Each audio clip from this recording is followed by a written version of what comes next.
there's different things, it depends on the situation. So for example, a lot of VRI work or OPI work over the phone and on video, we don't know what we're going into. I used to, when I did VRI for a language service provider, I used to call it medical roulette because all we did was medical, but I never knew what the call was going to be about. And that's really hard. Yeah. Um, because you don't know what you're walking into. Whereas if you work in a hospital and you're walking into the labor and delivery room, you know it's something having to do with mothers and babies in some way. It could be a good thing, it could be a bad thing, but you know that it's mother baby related. Um, so I think, um, gosh, so if you're able to prepare in advance, if you know what the subject matter is in advance, doing some research, especially if you're a novice interpreter, doing some research ahead of time about that topic, or about even just thinking through some of the potential scenarios that might happen in that school system. Like if you know you're interpreting in a school system, go look up, you know, the area where that particular school is that you're going to that day, and see if you can learn a little bit about who's leading the school, or you know, anything about the class that you're going to be interpreting. So I think prep work is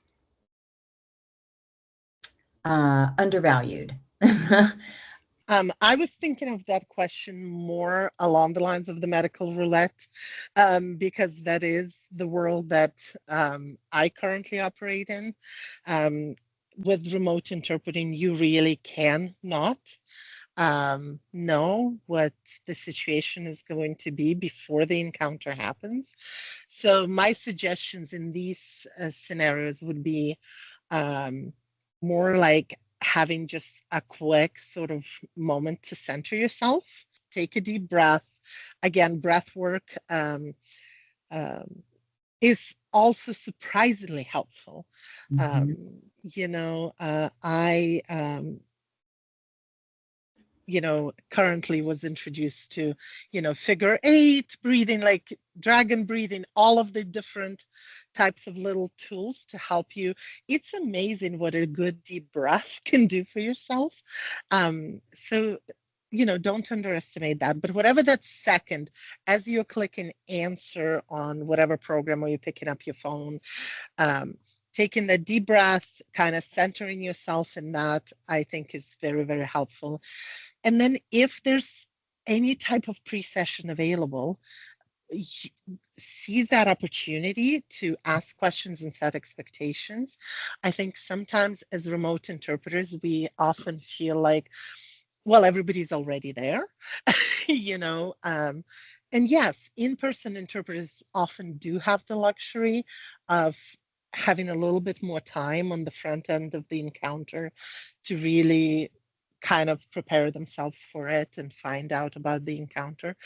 But you know, even in the moment, if somebody pops up on your screen and they say, "Hey, I have a Russian speaking, Spanish speaking, Chinese speaking person, a Vietnamese speaker," and I'm just you can ask them um, just to confirm, like, what is this? Is this a doctor's appointment? Is this a PT? Is there anything I need to know while we wait for the patient to come in?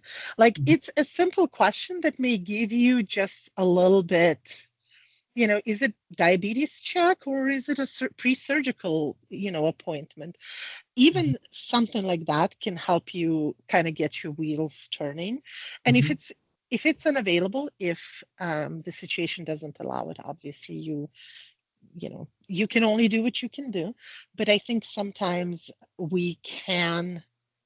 um, we can utilize that even in remote scenarios.